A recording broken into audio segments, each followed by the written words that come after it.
On this episode of Hot Rod Garage, Bone Marrow gets a big brother. It's okay, little guy. We're still gonna get you in the nines.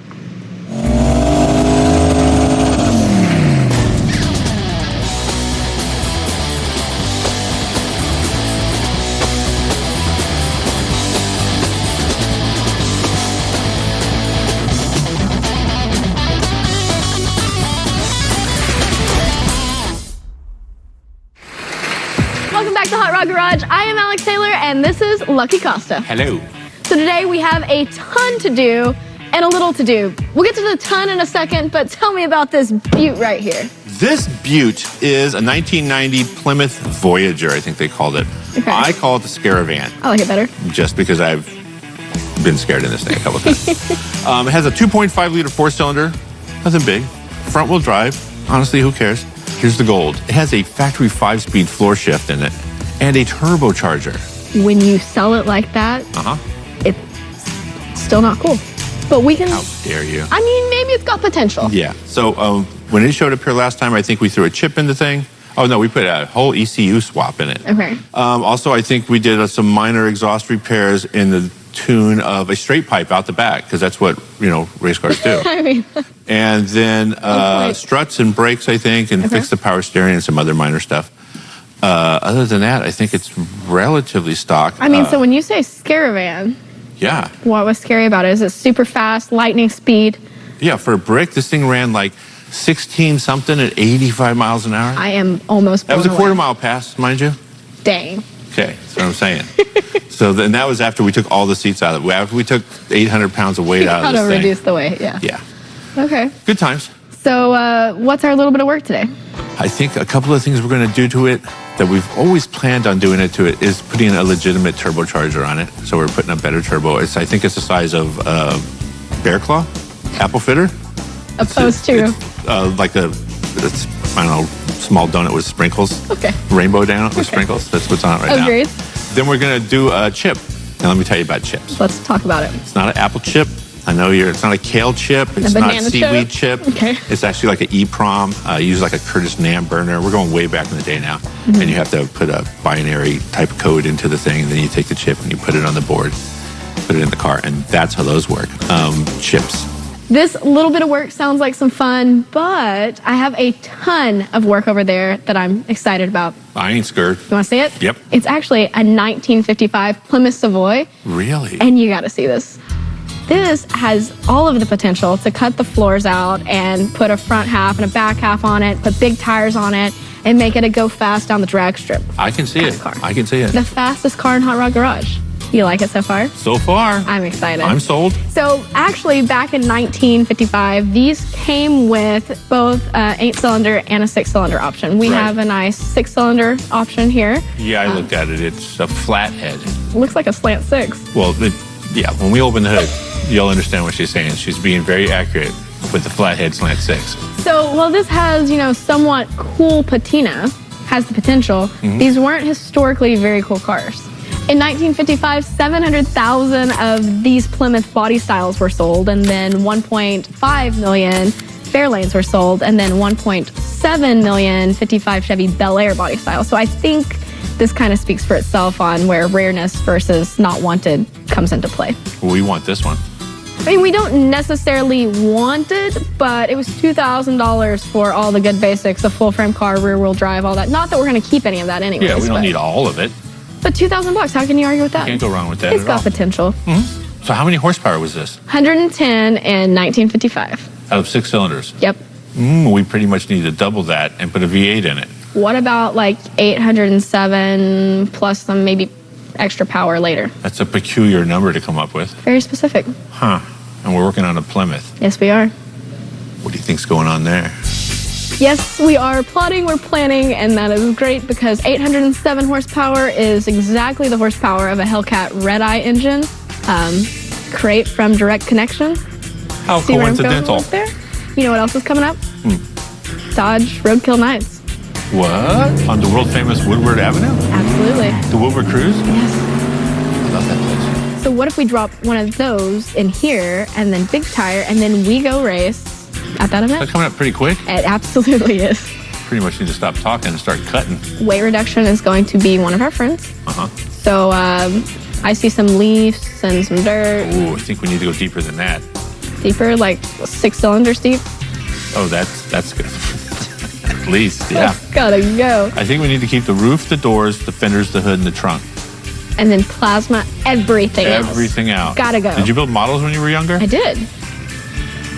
It's gonna be a lot like that. Perfect. Okay, so let's load this on a trailer after we pull that motor out and go give it a bath. Yeah, you haven't been to the car wash yet, huh? I haven't. It's good times right there at the car wash. Ready to go? Yep. All right. This is a whole lot of hood. A whole lot of ready. Let this bar just fall down when you lift up. It's not as bad as I expected. Not really, yeah. No. So look at that. I told you it was a slant 6. It sure is, isn't it?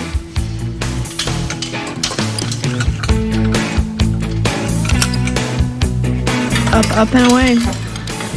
You know the cool thing is? Anything can be broken right now. It's okay. We're gonna like lift up on one side? Yeah, lift up on one side. There's no lifting up this. Take the oil pan off. Nah, get a couple people to push down, sit on the front fender. Yeah, there's 60 pounds. Hey, Heavier people. have a seat, Luke. Just sit, don't stand. There you go. Oh, that made a big difference. Okay. We may need one more.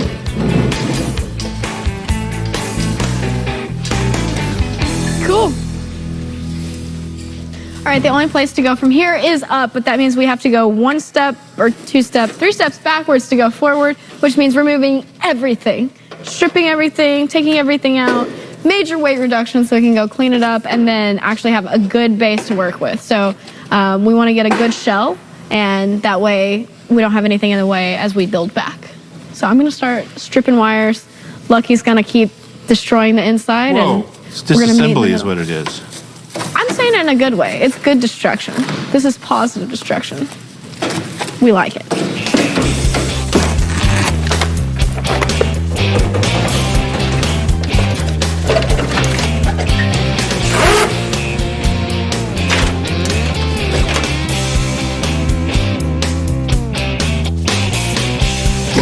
Watch out for critters. That's where they're gonna live. Oh, there's something running in there. I am passing it to you. Oh yeah, there you go. Heater core. Can't wait to get to the car wash. Car wash.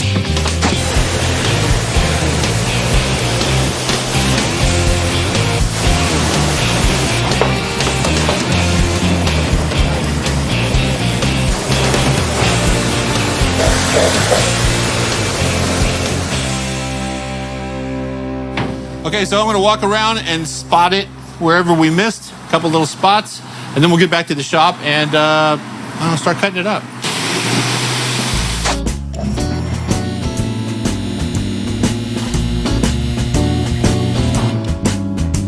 Okay, so as you can see, that turbocharger is conveniently located underneath the entire vehicle. Lucky, I thought you said this was going to be a little bit of work. No, it's not a little bit of work. But as I look and see the zip ties here, What are those? that is a repair. Or what? That's because cleat smash at the racetrack. Oh. If you want to meet cleat angry, pour oil on his track. Big mess. Yeah, yeah. Cleat smash. So there's a major, not even a minor, there's a major oil leak. Yeah, we put a diaper on it, and it was honestly catching the oil that was slinging off the motor. I kind of had forgot all about that when we were talking about doing this car. On a lighter note, if you look underneath here, those rusty bolts that look like they're going to come right out with no problem at all. Yeah, totally. Yeah, we have to pull all those off the kit. So I vote. Wait. Question, real quick. The only way to get that out is what? Drop that or? It's either take the entire K-member out and drop everything down the ground. That's how these vehicles do. When I say old, I mean just a couple years older than you. Okay, this is like a new car to you, I guess. But yeah, you have to drop all that, but then you have to unhook everything on the top. So that's an easy day's worth of work. And then once it's down, we hope the exhaust manifold bolts don't break. The other option is taking the head off, which is the same thing, taking the entire top of the motor off. At which point we have a giant oil leak. We need to go to the bottom of the motor. We need to drop everything. I don't think we have time to do this. When we have like a ton of work, literally, on the other side, this was supposed to be just something fun we could take to test and tune night. Right. I vote we think about this tonight. You know what? I am not going to veto your vote. I'm going to support you in your decision. I like that. Okay. Should we at least soak those bolts just in case we decide to proceed forward? Well, they're kind of soaking right now from all the oil that's leaking. You know what? I'll spray some more stuff on it. You have a good point. I'll spray some more stuff on it, and then let's try and talk the producer out of not doing this vehicle, doing something else. You think we could get the van out of our life? Yeah. I wouldn't be mad about that. Drop it off at the mall. Maybe someone will steal it. Okay, ready, break. Okay, so if you can't tell, this is not the minivan. I think the last we talked, we were going to soak the bolts and work on it today. Yeah.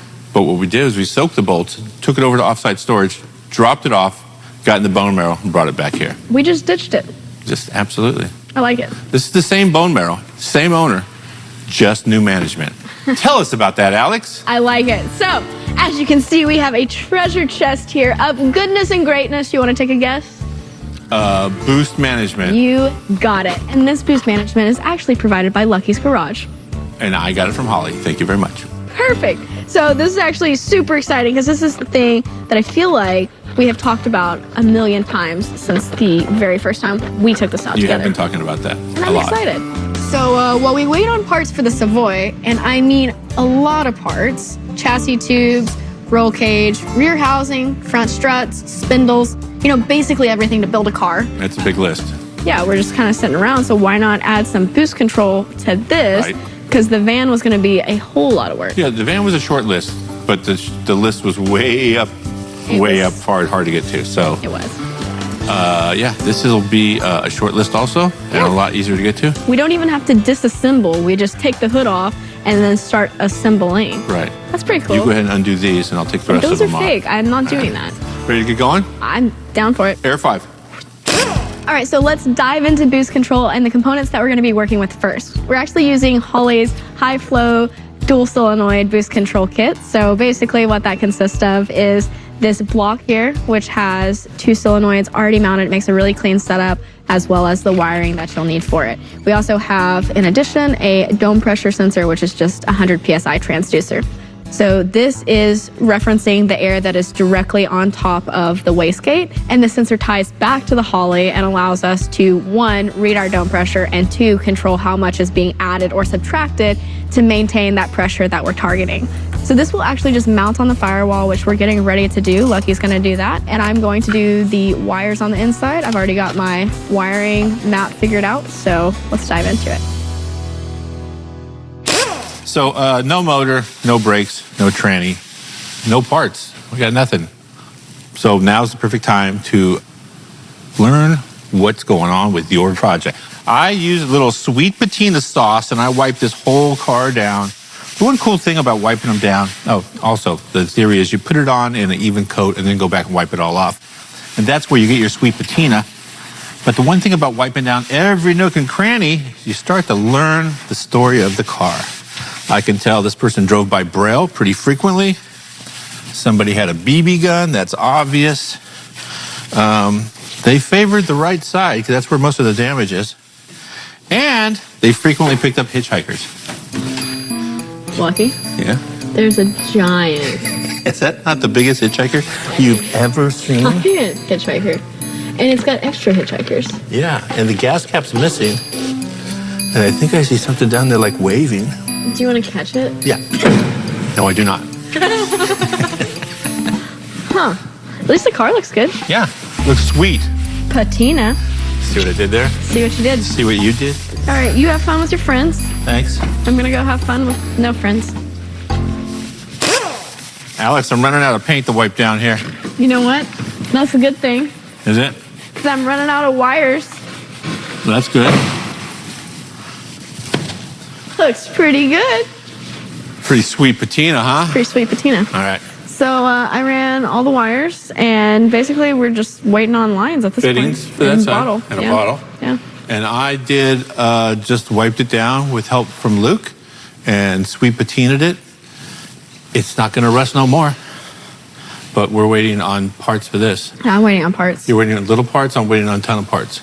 We need a stack of parts waiting on us when we come back. When we get back, there should be a pile of parts. And a special guest.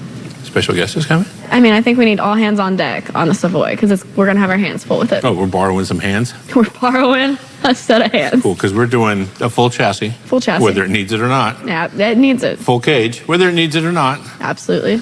And then, big tire strut. This is going to be a real race car. It is. And I'm excited about it. And then, really, that's it, right? Yeah. I mean, I say we call it a day. Okay. Day! All right, so new day here at Hot Rod Garage, and we have some good news, some bad news, some bad news, and just keep adding to it. There's a lot of not as great news going on here. So last time we checked in, we said we better have a lot of parts, and we're gonna have an extra set of hands. Turns out we have no parts and the same amount of hands, but they're different hands. So it's been about a week since Lucky and I were in the shop, and in that time, he got COVID again. He's fine, he's just out for a little bit. But called in some backup, which you guys can call him Dennis, I call him Dad, and here he is. They can call me Dad if they want, I don't care. Dad Dennis? That works. Pretty exciting to have you here, so tell everybody else what I already know. So I've basically built cars all my life. I mean, since I was a teenager, I still got my first car, in fact. You know that car very well. Yep. And we do this every day. Yep. And that. Yep. So that's similar to your car. This is similar to your 55. Yep. So we used to build fiberglass cars, street rods, and then when you got involved at 15, 14, it turned back into drag racing. Yep. And it's been pretty much drag racing ever since. One-off, custom, high Steel. horsepower, high performance stuff. High horsepower stuff. So what a perfect time to bring him in for our big tire build here. A full race car, drag race, purpose-built car. 1955 Savoy on top of that. Yeah. What a coincidence. 55 seems to be our year. Remember, somewhere down here in Orange County, I've got a 55 Volkswagen that we got to pick up. That's true. Some reason that number sticks with us. But that is true. But we have a lot of work to do. We got to start with a chassis jig because guess what? Waiting on parts. We don't have a chassis, but we can do the jig. We can build a jig. We got to get the body on the jig, squared up, lined up, motor placed. Yep. So hopefully we can get a pretty good start here, and then when Lucky comes back, we'll have all hands on deck so we can really get a lot of work done with the three of us. We'll get it done quick. Sounds like a plan. That's light enough, right? Yep. Not light enough yet. Okay, back up.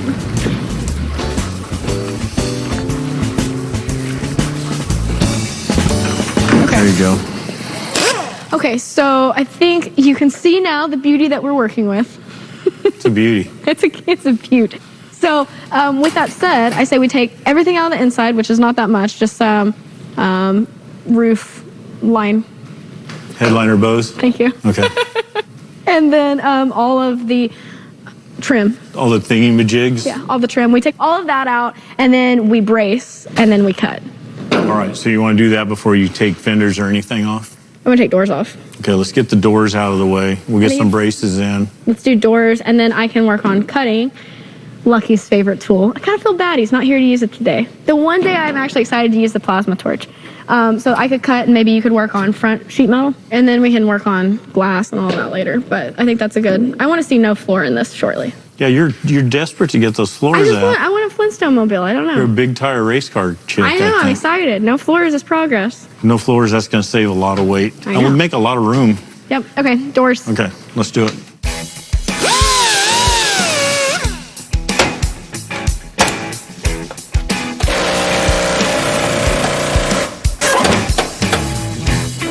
Okay, so what I'm going to do is cut the steering column at the steering gear because back in 55, they thought it was a good idea to make the shaft come out of the box, come all the way up to the nut on the steering wheel.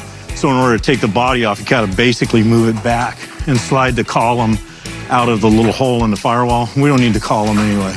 So we're going to cut it in two, jerk the column out, save ourselves some time. Uh-oh. Die grinder came apart. Welcome to Hot Rod Garage. Well, it kind of fell apart right in the middle of the cut. Things We need something. Sometimes they work, sometimes they don't. And I found the one that doesn't.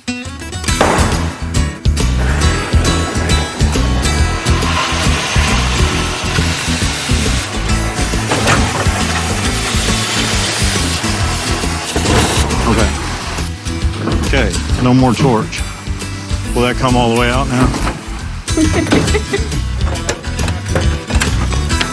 Normally, I'd take a razor blade or a utility knife and cut this rubber, but it's not gonna cut. So I'm gonna go around here and break it, and then we'll push the window out. All right. We just saved 50 pounds right there. Okay, you should be able to pull the window out.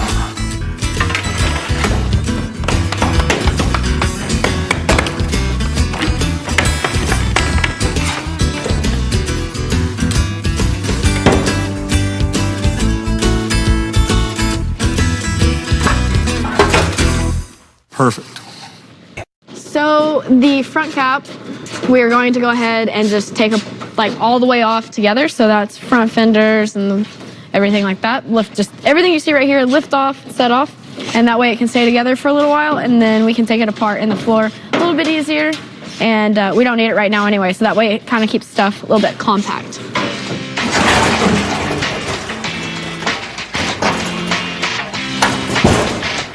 That kind of keeps it together. Nice. So I just cut a 10-foot piece of 3/4 inch tube down. I'm gonna weld from one door post to the other door post, because once we cut the floorboards out and we get this off of the frame, there's nothing to keep it from spreading out. The gaps here are very critical, so we'll just keep it from moving a little bit, and then we'll be ready to lift it off of the frame. This is the part we've all been waiting for. It is plasma time. I really feel funny doing this without Lucky here. This is his favorite tool. It's gonna be fun. We're gonna have a Flintstone-mobile sooner than later, and that makes me happy. It's crazy how you go from having a car to having a shell, but that's actually progress. Perfect.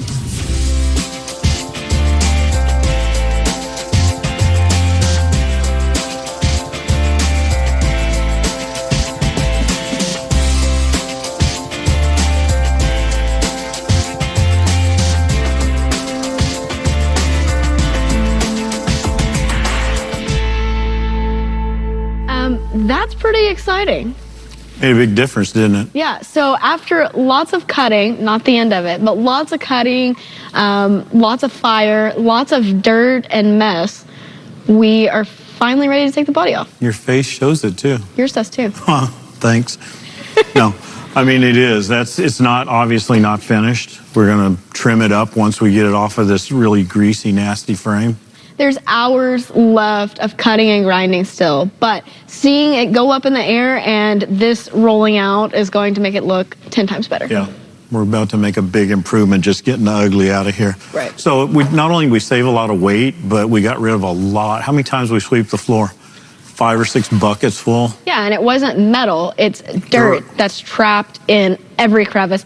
This car had to be like, we were talking, had to be like a desert car or something, because there's just dirt packed in every place. But if it was anywhere that rained, it definitely would have rusted. It would have rotted away.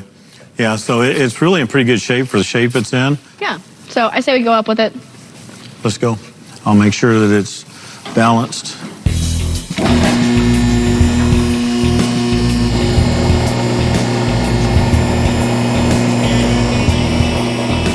I call it good there?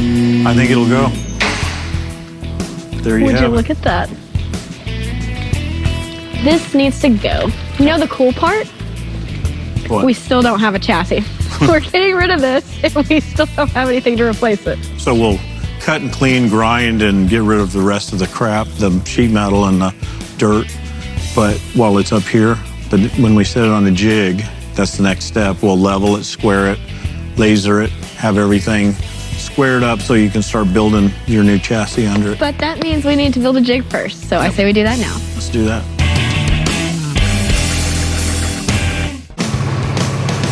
All right, a little Roadkill Nights prep here.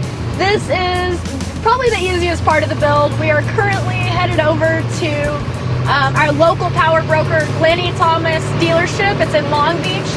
And we're going to pick up our Hellcat crate engine with a 6-speed manual transmission and all of the wiring harness to make this what should be a plug-and-play situation. Our Savoy obviously has a little bit more work to do before this can be dropped in, but pretty exciting because I haven't actually got to pick up anything from a power broker before. Sadly, Lucky's not with us, but he's here in spirit. All right, we just pulled into the Glennie Thomas Power Broker dealer, and our Hellcat engine is sitting right here, ready for us to go.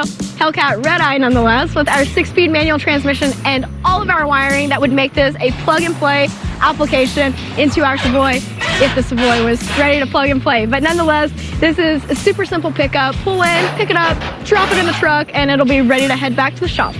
I think it's gonna fit. That is literally the Carolina squat right here. Nice! That stuck the landing. Nice! Nice, okay. And that's how you get it done. That worked. Okay, race car building 101. Gonna take you to school here. If you've cut your car up like we've cut this one up, you need something to square it up and sturdy it up because it's like standing a piece of wet spaghetti on end. You can't do it. You need a jig or a fixture, so I'm gonna show you how to do that. Okay, so the first step is to find that most level place you can on the floor. How do you do that? If you don't have a laser, is just get down, sit down and look toward the light. You might want to put a light at the end of the tunnel. So find that most level spot you can in your shop because it will vary quite a lot. Okay, so next step is to get your materials. 2x3 tubing, I like to use 120 wall or 10 gauge. So get 2 16-foot, that pretty much take care of any car. 5 32-inch to go down the middle, 3 6-foots, and then a little bit of extra just for legs and supports. Step 3, lay your 16-foot pieces out side by side. Measure 36 inches. You're going to have 32 in between it. Put your 32 pieces in each end, 1 in each end, 3 down the center. Square it up by measuring diagonally from corner to corner. Tack weld everything together. Once you've squared everything up, tacked it up, weld it up.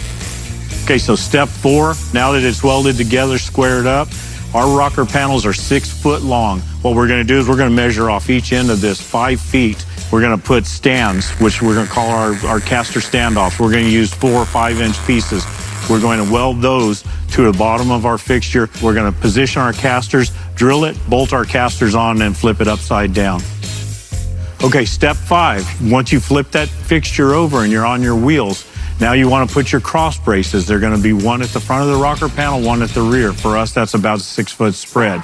You're going to put those on, and at this point, we're going to call the top of that fixture road height or ride height. So if you want 4 inches at the front of your rocker panel, you put a 1-inch spacer underneath that piece of 2x3 tubing going across. I'm going to put a 2-inch piece under the back, so I get just a little bit of down rake. So we'll put 1 piece at the front and 1 piece at the back of the rocker panel. The jig is up. So we got the jig built, body sat on it. We set our ride height, 1 inch in the front, 2.5 inch in the rear of the rocker panel.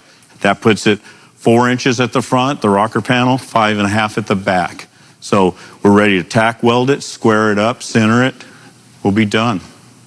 Okay, our final piece of our boost control showed up. So we have our CO2 bottle here, which came with brackets that we can use to directly mount to the roll cage. And as we choose our location for the bottle, I want to make sure I can reach over as driver, if I'm already strapped in my seat and everything like that. I want to make sure I can reach over and turn the bottle on or off. Okay, so I'm actually just running our lines right here.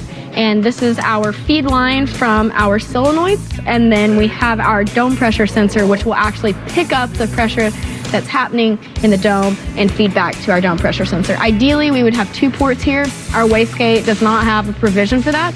So I'm just teeing back right here and gonna connect it all together here. So 1 line to here and then 2 lines back.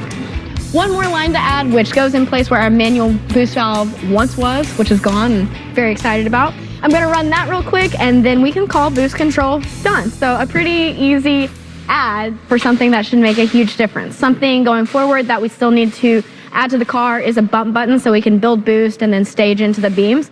Tonight we'll probably just be cutting really awful lights as we hunt our 9 that we're looking for, but everything is already added to the tune in the Holley software. I'm just gonna hook up the laptop in a minute and do a dry test or a bench test to make sure the solenoids are functioning and get the PID terms, which is the terms that get everything smoothed out and the airflow smoothed out. Make sure that's all good to go, and then we'll be ready to head to the track tonight.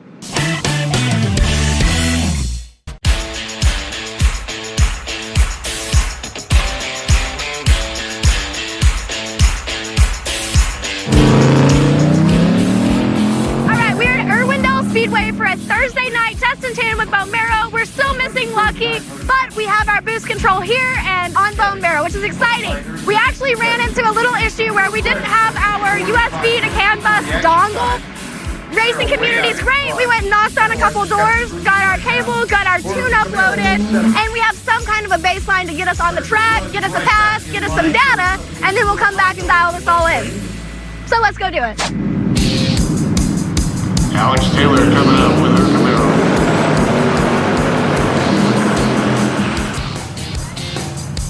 Get some RPM and some smoke out of those tires. Off the line she goes.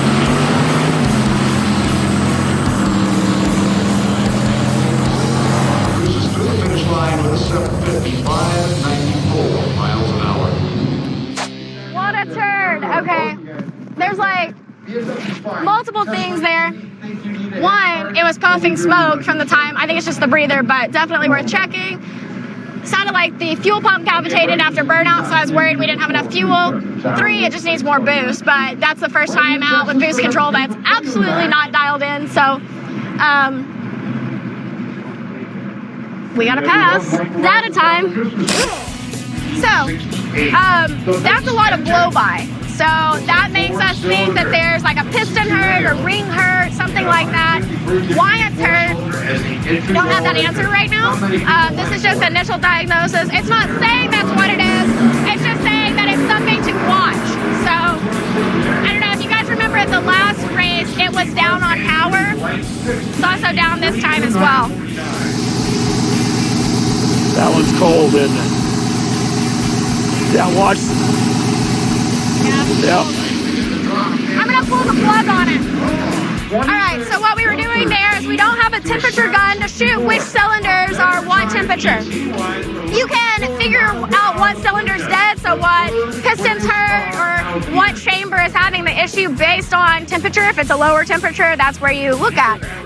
On those 4, we were able to pour water on because that's also, you can see, you know, if it sizzles off, obviously that's a hot cylinder. On this side, once we got through number 6, you can pour water on it and it lasts much longer. So I'm gonna go ahead and pull the plug, see if we've nipped the plug, if the porcelain's chipped, which will give us a better insight. If it's not one thing, it's another. Oh, it wasn't even plugged in. Was it not? No. Now you're going to have to take that off and figure, is it burned in 2? Yeah, it's burned in 2. It wasn't even plugged up. So, this wasn't even plugged in, and that was laying right on the header. Turns out, if you have 8 cylinders, but you only run 7, it's going to run like it has 7, which isn't good. We are down 1, but you guys might remember a car from a previous episode that I know has 8 more. So let's go get them.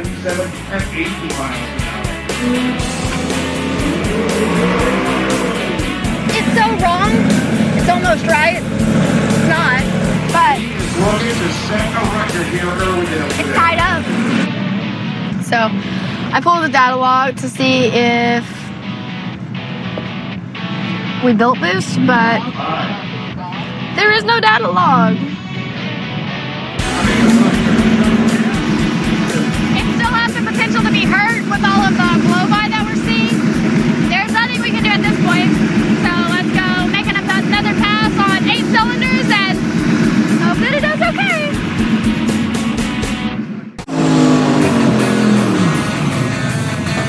Alex Taylor here in the Lucas Lane. 2nd generation Camaro. RPM's coming up. Camaro spins tires hard.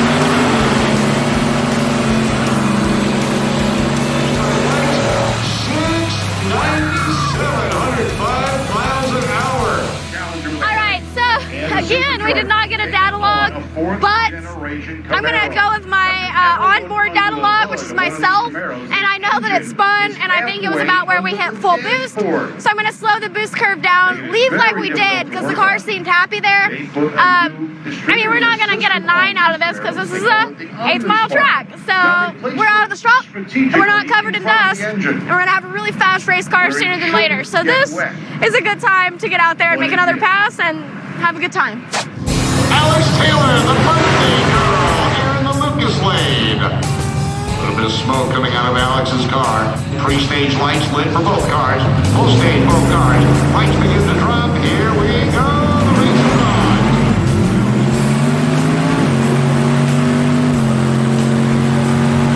At the stripe, it's Alex driving by. Goes 731 to 775 at 104 miles an hour. So that time, I launched at higher RPM, more boost. The car actually made some power that time, and I actually spun the tires off the hit, which not necessarily ideal if we were really racing. That's a sign of power. That's a sign of something that we can control. I was able to pedal it and get back in it. The car was super light in the front end, so I was driving it a little bit, but went through first, second, third, super good, so I'm actually super happy with that. Sadly, this is only an 8th mile track, so we only have so much data we can work with. I'm still a little concerned that the motor may be a little bit hurt, but we'll deal with that at another point. And there's no guarantee that it is. It's just, you gotta be cautious on all the stuff, so it's a good start. And that's a wrap for this episode. There was a lot happen. We started off with Savoy. We actually, you weren't here for this. We started off with a minivan, which we nixed, and then we hopped on Bone Marrow. Then you hopped in. We dug into the Savoy. Lots and lots of dirt and dust and grime. Yeah. It's nice to be able to right here. I know, I can hear you. Yeah. It's nice to be able to shop. They just do some like nice, light and easy racing. Good air, good light. I mean, fun time, good car. Yeah, we had good time. Yeah. You know what? We actually broke traction in this twice. I can tell you the motor's making steam now. It really felt good. It came up on the chip well, built boost well. I think I had some pretty good reaction times. It left well. You had good reaction times. I just noticed the tires look like basketballs. That's what it felt on that last pass. It was literally like unload, load, unload. I could feel it in the car. Yeah, it did. You're never going to stick the thing with those rubber snubbers. That's 1960s technology. It didn't work then. It doesn't work now. So Fair enough. My advice is to put a set of Caltrax on this thing and make it work. You know what? That's a perfect reminder of why we're building the Savoy, like we're building the Savoy. So I think it was a good time overall. I think so. I think you learned a lot. You know what? Good. And I think Lucky would have really been proud of the boost control. Lucky would have said, man, that made a difference. He can High see it five, girl. He can see it next time. That's Lucky, by the way, temporary for the second. So with that said, a huge shout out to Hodge for making this episode possible, Irwindale Speedway for hosting an awesome test and tune, and then of course, you! Shout out to Dad for coming out, saving the day, as Lucky is a little bit sick and down, so definitely gonna help us carry the Savoy project home. If you want to see more online, we are Hot Rod Garage Show. This is Mobile Tech Lucky. I'm Alex Taylor Racing, and you are? Dennis Taylor, 522. So we will see you guys back in the shop for the Savoy next time you see us, with lots more work to do. And then we're going to be headed to Roadkill Nights, and we're going to be doing some real street racing with a lot of other people. That's going to be a really good time. Yep. Hard street racing. It's tough. Yep. We're good at it. Lots to do, but it's going to be fun.